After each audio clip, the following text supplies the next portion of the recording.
ಎಲ್ಲರಿಗೂ ನಮಸ್ತೆ. Shri Mahatapasvi foundation YouTube ಚಾನಲ್ಗೆ ಆತ್ಮೀಯವಾದಂತಹ ಸ್ವಾಗತ. ಆತ್ಮೀಯರೇ, ನಮ್ಮ ಸಂಸ್ಥೆಗೆ ನಿಮ್ಮ ಬೆಂಬಲವಿರಲಿ. ಕಳೆದ ವಿಡಿಯೋದಲ್ಲಿ ಮಹಾಪ್ರತ್ಯಂಗಿರಾ ದೇವಿಯ ಉಪಾಸನೆಯಿಂದ ಶತ್ರುಗಳನ್ನು ಯಾವ ರೀತಿಯಲ್ಲಿ ನಿಗ್ರಹಿಸಬಹುದು ಅನ್ನುವಂತಹ ಒಂದು ಸಂಕ್ಷಿಪ್ತ ಮಾಹಿತಿಯನ್ನು ಕೊಟ್ಟಿದ್ವಿ. ಈ ವಿಡಿಯೋದಲ್ಲಿ ಹಲವಾರು ಸಮಸ್ಯೆಗಳನ್ನು ಆಧರಿಸಿ, ಹಲವಾರು ಪ್ರಶ್ನೆಗಳನ್ನು ಆಧರಿಸಿ ಅದಕ್ಕೆ ಉತ್ತರ ನೀಡುವಂತಹ ಪ್ರಯತ್ನವನ್ನು ನಾವು ಮಾಡ್ತಾ ಇದ್ದೇವೆ. ಬಹುತೇಕ ಜನರಲ್ಲಿ ಕಾಡುವಂತಹ ಒಂದು ಮೊಟ್ಟ ಮೊದಲ ಒಂದು ಪ್ರಶ್ನೆ ಏನಪ್ಪಾ ಅಂತಂದ್ರೆ, ನಮ್ಮ ಮೇಲೆ ವಿನಾಕಾರಣ ಯಾವುದೇ ತಪ್ಪಿಲ್ಲದಿದ್ದರೂ ಕೂಡ ಕಾನೂನಿನಲ್ಲಿ ನಮಗೆ ಹೋರಾಟಕ್ಕೆ ಮುಂದಾಗಿದ್ದಾರೆ. ನಮ್ಮ ಮೇಲೆ ಸುಳ್ಳು ಕೇಸುಗಳನ್ನು ದಾಖಲಿಸಿ ನಮ್ಮನ್ನ ಕೋರ್ಟ್ ಕಚೇರಿಗೆ ಅಲಿಸುವಂತಹ ಕೆಲಸಗಳನ್ನು ಮಾಡ್ತಾ ಇದ್ದಾರೆ. ಇದಕ್ಕೆ ನಾವು ಏನ್ ಮಾಡಬೇಕು, ನಮ್ಮದು ಯಾವುದೂ ತಪ್ಪಿಲ್ಲ ಅನ್ನುವಂತಹದನ್ನ ಅನೇಕ ಜನರು ಸಂಸ್ಥೆಗೆ ಫೋನ್ ಮಾಡಿ ಅಥವಾ ಒಂದು ಸಂಸ್ಥೆಯ ಒಂದು ನಮ್ಮ ಅಧಿಕಾರಿಗಳನ್ನ ಸಂಪರ್ಕಿಸಿ ತಮ್ಮ ಸಮಸ್ಯೆಯನ್ನ ಹೇಳ್ಕೊಂಡಿದ್ದೀರಿ. ಆದ್ಮೇಲೆ ಮೊಟ್ಟ ಮೊದಲನಾಗಿ ನಾವು ಹೇಳೋದೇನಪ್ಪಾ ಅಂತಂದ್ರೆ, ಭಾರತೀಯ ಕಾನೂನಿನ ವ್ಯವಸ್ಥೆಯ ಮೇಲೆ ಒಂದು ನಂಬಿಕೆ ಇಡಿ. ಖಂಡಿತ ಕೂಡ ಭಾರತೀಯ ಕಾನೂನು ವ್ಯವಸ್ಥೆ ಅತ್ಯಂತ ಅತ್ಯುತ್ತಮ ಮತ್ತು ಅಚ್ಚುಕಟ್ಟಾದಂಥ ವ್ಯವಸ್ಥೆ ಇದೆ. ಭಾರತೀಯ ಸಂವಿಧಾನದಲ್ಲಿ ಖಂಡಿತವಾಗಿಯೂ ಕೂಡ ನಮಗೆ ನ್ಯಾಯ ಸಿಗತ್ತೆ ಅನ್ನುವಂಥ ನಂಬಿಕೆಯನ್ನು ಇಟ್ಟು ಪ್ರಥಮದಲ್ಲಿ ಕಾನೂನು ಹೋರಾಟವನ್ನು ಮಾಡಿ. ಯಾಕೆ ಅಂತಂದ್ರೆ, ಇವತ್ತು ಇಡೀ ವಿಶ್ವದಲ್ಲಿ ಧರ್ಮವೇ ಗೆದ್ದಿದೆ ಹೊರತು ಅಧರ್ಮ ಯಾವತ್ತೂ ಕೂಡ ಗೆದ್ದಿಲ್ಲ. ಹಾಗಾಗಿ ಪ್ರಾಥಮಿಕ ಹಂತದ ಎಲ್ಲ ಕಾನೂನು ಹೋರಾಟಗಳನ್ನು ನೀವು ಮಾಡಲೇಬೇಕಾಗ್ತದೆ. ಆದರೂ ಕೂಡ ನೀವು ಕಾನೂನು ಹೋರಾಟವನ್ನು ಮಾಡ್ತಾ ಇದ್ರೂ ಕೂಡ ಕೆಲವೊಂದಿಷ್ಟು ಜನ ಅಧಿಕಾರದ ಬಲದಿಂದ ಅಥವಾ ಹಣದ ಬಲದಿಂದ ಅಥವಾ ದೌರ್ಜನ್ಯದಿಂದ, ಹೆದರಿಕೆಯಿಂದ ನಿಮ್ಮನ್ನು ಆ ಕಾನೂನಿನ ಹೋರಾಟದಲ್ಲಿ ಸೋಲಿಸುವಂತೆ ಮಾಡಬಹುದು ಅಥವಾ ಕಾನೂನಿನಲ್ಲಿ ನಿಮಗೆ ಜಯ ಸಿಗದೇ ಇರುವ ಹಾಗೆ ಕೂಡ ಮಾಡಬಹುದು. ಇದರಿಂದ ತಾವೆಲ್ಲ ಬಹಳಷ್ಟು ನೊಂದು ಅನೇಕ ದೇವಸ್ಥಾನಗಳ ಮೊರೆಗಳನ್ನು ಹೋಗಿ ತಾವು ಬೇಡ್ತಾ ಇರ್ತೀರಿ. ಇಂಥವರಿಗಾಗಿ ಈ ಒಂದು ವಿಡಿಯೋ ಬಹುಶಃ ಸಹಕಾರಿ ಆಗತ್ತೆ ಅಂತ ಹೇಳಿ ಭಾವಿಸ್ತಾ, ನೀವು ಕಾನೂನು ಹೋರಾಟವನ್ನ ಅತ್ಯಂತ ನ್ಯಾಯಯುತವಾಗಿ, ನ್ಯಾಯಪರವಾಗಿ ಭಾರತೀಯ ಕಾನೂನಿನ ಮೇಲೆ ನಂಬಿಕೆ ಇಟ್ಟು ನೀವು ಪ್ರಯತ್ನ ಮಾಡಿಯೂ ಕೂಡ ಅನೇಕ ಬಲಗಳಿಂದ, ಅನೇಕ ದೌರ್ಜನ್ಯದಿಂದ ನೀವು ಸೋಲನ್ನು ಅನುಭವಿಸಿ ನಿಮಗೆ ಹಿಂಸೆಯನ್ನ ನೀವು ಪಡ್ತಾ ಇದ್ರೆ ಅಂತಹವರಿಗೆ ಈ ವಿಡಿಯೋ ತುಂಬಾ ಸಹಕಾರಿಯಾಗತ್ತೆ. ಆತ್ಮೀಯರೇ, ಅಂಥವರು ಯಾರಾದ್ರೂ ಕೂಡ ಇದ್ರೆ ಅವರಿಗೆ ತಾಯಿ ಮಹಾಪ್ರತ್ಯಂಗಿರಾ ದೇವಿಯ ಮೊರೆಯನ್ನ ಹೋಗುವುದು ಅತ್ಯಂತ ಸೂಕ್ತ. ಯಾಕೆ ಅಂತಂದ್ರೆ, ತಾಯಿ ಪ್ರತ್ಯಂಗಿರಾ ದೇವಿ ಧರ್ಮ ಮಾರ್ಗವಾಗಿ, ನ್ಯಾಯ ಮಾರ್ಗವಾಗಿ, ಅತ್ಯಂತ ಒಂದು ಶಿಸ್ತುಬದ್ಧವಾದಂತಹ ಮಾರ್ಗದಲ್ಲಿ ಯಾರು ನಡೀತಾರೋ ಅವರಿಗೆ ಅನ್ಯಾಯ ಆಗ್ಲಿಕ್ಕೆ ತಾಯಿ ಬಿಡೋದಿಲ್ಲ.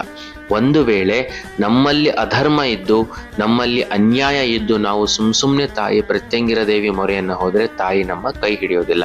ಹಾಗಾಗಿ ನಾವು ಧರ್ಮ ಮಾರ್ಗವಾಗಿ ನಡೆದದ್ದೇ ಆಗಿದ್ರೂ ಕೂಡ ನಮಗೆ ಸೋಲಾಗ್ತಾ ಇದೆ ಅಂತಂದಾಗ ತಾಯಿ ಪ್ರತ್ಯಂಗಿರಾ ದೇವಿಯ ಮೊರೆಯನ್ನು ನೀವು ಹೋಗ್ಬೇಕಾಗತ್ತೆ ಅನ್ನುವಂತಹದ್ದು. ಆದ್ಮೇಲೆ ಯಾರಿಗೆ ಈ ಒಂದು ಸಮಸ್ಯೆ ಉಂಟಾಗ್ತಾ ಇದೆ, ಈ ಮೊದಲೇ ಹೇಳಿದ ಹಾಗೆ ಕಾನೂನಿನ ಹೋರಾಟದಲ್ಲಿ ನ್ಯಾಯವಾಗಿದ್ದೂ ಕೂಡ ನಮಗೆ ಸೋಲಾಗ್ತಾ ಇದೆ ಅನ್ನುವಂಥವರಿಗೆ ಈ ಒಂದು ತಾಯಿ ಪ್ರತ್ಯಂಗಿರಾ ದೇವಿಯ ಪೂಜಾ ವಿಧಿವಿಧಾನಗಳಿಂದ ನಿಮಗೆ ಫಲ ಸಿಗಬಹುದು. ತಾವು ಏನ್ ಮಾಡಬಹುದು ಅಂತಂದ್ರೆ, ಒಂದು ಪ್ರತ್ಯಂಗಿರಾ ದೇವಿಯ ಭಾವಚಿತ್ರವನ್ನ ಅಮಾವಾಸ್ಯೆಯ ದಿವಸ ಮನೆಗೆ ತರಬೇಕು. ಅದು ನಿಮ್ಮ ಶಕ್ತಿ ಅನುಸಾರ, ಚಿಕ್ಕದಾದರೂ ಸರಿ, ದೊಡ್ಡದಾದರೂ ಸರಿ, ಒಂದು ಭಾವಚಿತ್ರವನ್ನ ಮನೆಗೆ ತಂದು ಅದನ್ನ ನಿಮ್ಮ ಪೂಜಾ ಗೃಹದಲ್ಲಿ ಇಟ್ಟು ಪ್ರತಿಷ್ಠಾಪಿಸಿ ತಾವು ಅದನ್ನ ಪ್ರತಿನಿತ್ಯವೂ ಕೂಡ ಪೂಜೆ ಮಾಡ್ತಾ ಹೋಗ್ಬೇಕು. ನಿಮಗೆ ಯಥಾ ರೀತಿಯಾದಂತಹ ಪೂಜಾ ಶಕ್ತಿ ಅನುಸಾರವಾಗಿ ಪ್ರತ್ಯಂಗಿರಾ ದೇವಿಯ ಭಾವಚಿತ್ರಕ್ಕೆ ಪೂಜೆಯನ್ನು ಸಲ್ಲಿಸಿ ಪ್ರತಿನಿತ್ಯ ತಾಯಿಯ ಮುಂದೆ 2 ತುಪ್ಪದ ದೀಪವನ್ನು ಹಚ್ಚಿ ತಾಯಿ ಹತ್ರ ನೀವು ಪ್ರಾರ್ಥನೆ ಮಾಡಬೇಕು. ಪ್ರತ್ಯಂಗಿರೇ ಪರೇ ದೇವಿ ಸರ್ವಶತ್ರು ನಿವಾರಣಿ ಸರ್ವತ್ರ ಸರ್ವ ಕಾರ್ಯೇಷು ವಿಜಯಂ ದೇಹಿ ಮೇ ಸದಾ. ಓಂ ಕ್ಷಂ ಭಕ್ಷಜ್ವಾಲಾ ಜಿಹ್ವೆ ಕರಾಳಭದ್ರೇ ಕರಾಳದಂಶೇ ಪ್ರತ್ಯಂಗಿರೇ ಕ್ಷಂ ಹ್ರೀಂ. ತಾಯಿ, ನಾನು ಧರ್ಮ ಮಾರ್ಗವಾಗಿ, ನ್ಯಾಯ ಮಾರ್ಗವಾಗಿ ನಾನು ಈ ರೀತಿಯಾಗಿ ಹೋಗ್ತಾ ಇದ್ರೂ ಕೂಡ ನನಗೆ ಅನ್ಯಾಯ ಆಗ್ತಾ ಇದೆ, ನನ್ನನ್ನ ಈ ಅನ್ಯಾಯದಿಂದ ನೀನು ರಕ್ಷಿಸು ಅಂತ ಹೇಳಿ ತಾಯಿಯ ಮುಂದೆ ಮೊರೆಯನ್ನ ಇಡಬೇಕು. ಅದಾದ ನಂತರ ಪ್ರತಿ ಅಮಾವಾಸ್ಯೆಗೆ ನೀವು ಒಂದು ವಿಶೇಷವಾದಂತಹ ನೈವೇದ್ಯವನ್ನ ತಾಯಿಗೆ ಕೊಡಬೇಕು. ಏನಪ್ಪಾ ಅಂತಂದ್ರೆ, ಕುಂಬಳಕಾಯಿಯ ಎಲೆಯಲ್ಲಿ ಕಡುಬನ್ನ ತಯಾರಿಸಿ ಅಂದರೆ ಕುಂಬಳಕಾಯಿಯ ಎಲೆಯಲ್ಲಿ ಕಡುಬನ್ನು ಮಾಡಿ ಅದನ್ನು ತಾಯಿಗೆ ನೈವೇದ್ಯವಾಗಿ ನೀವು ಅರ್ಪಣೆ ಮಾಡಿದ್ದೇ ಆದರೆ ಖಂಡಿತವಾಗಿಯೂ ಕೂಡ ಈ ಒಂದು ಸಮಸ್ಯೆಯಿಂದ ನೀವು ಹೊರಗಡೆ ಬರ್ತೀರಿ ಅನ್ನುವಂತಹದ್ದು. ಆದರೆ ಮುಖ್ಯವಾಗಿ ತಾಯಿಯಲ್ಲಿ ಅತ್ಯಂತ ನಂಬಿಕೆಯನ್ನು ಇಡಬೇಕು. ತಾಯಿಯಲ್ಲಿ ಅತ್ಯಂತ ಶ್ರದ್ಧೆಯನ್ನು ಇಟ್ಟು ತಾಯಿಯನ್ನು ನೀವು ಆರಾಧಿಸಬೇಕು. ಪ್ರತಿ ಅಮಾವಾಸ್ಯೆಗಳ ಕಾಲ ನೀವು ತಾಯಿಗೆ ವಿಶೇಷವಾದ ಕುಂಬಳಕಾಯಿಯ ಎಲೆಯಲ್ಲಿ ನೀವು ಕಡುಬನ್ನು ಮಾಡಿ ನೀವು ಅದನ್ನು ತಾಯಿಗೆ ನೈವೇದ್ಯವನ್ನು ನೀವು ಅರ್ಪಣೆ ಮಾಡ್ತಾ ಹೋದರೆ ಈ ನಿಮ್ಮ ಕಾನೂನು ಹೋರಾಟಗಳಲ್ಲಿ ತಾಯಿ ಪ್ರತ್ಯಂಗಿರಾ ದೇವಿ ಖಂಡಿತವಾಗಿ ಕೂಡ ಜಯವನ್ನು ತಮಗೆ ಕೊಟ್ಟೇ ಕೊಡ್ತಾಳೆ ಅನ್ನುವಂಥದ್ದು. ಸಾಕಷ್ಟು ಜನಗಳು ಕೇಳ್ತೀರಿ, ಅತ್ಯಂತ ಉಗ್ರರೂಪಿಣಿಯಾಗಿರುವಂತಹ ಭಯಂಕರಿಯಾಗಿರುವಂತಹ ಪ್ರೇತ ವಾಹನೆ, ಶತ್ರು ಸಂಹಾರಿಣಿ ಅಥವಾ ಶತ್ರು ನಿಗೋಧಿನಿಯಾಗಿರುವಂತಹ ಮಹಾಪ್ರತ್ಯಂಗಿರಾ ದೇವಿಯ ಫೋಟೋವನ್ನು ಮನೆಗೆ ತರಬಹುದಾ ಅಂತ. ಖಂಡಿತವಾಗಿಯೂ ಕೂಡ ತರಬಹುದು, ಅದರಿಂದ ಯಾವುದೇ ಕೂಡ ತೊಂದರೆ ಇಲ್ಲ. ಯಾಕಂತಂದರೆ ಅವಳು ತಾಯಿ, ಮಹಾತಾಯಿ. ತಾಯಿಯನ್ನು ಮನೆಗೆ ಕರೆದುಕೊಂಡು ಬರೋದ್ರಲ್ಲಿ ಯಾವ ರೀತಿಯಾದಂಥ ಅಪರಾಧವೂ ಇಲ್ಲ, ಯಾವ ರೀತಿಯ ದೋಷವೂ ಇಲ್ಲ. ಹಾಗಾಗಿ ತಾಯಿ ಪ್ರತ್ಯಂಗಿರಾ ದೇವಿಯ ಒಂದು ಭಾವಚಿತ್ರವನ್ನು ನೀವು ಮನೆಯಲ್ಲಿ ಇಟ್ಟು ಪೂಜೆ ಮಾಡಬಹುದು.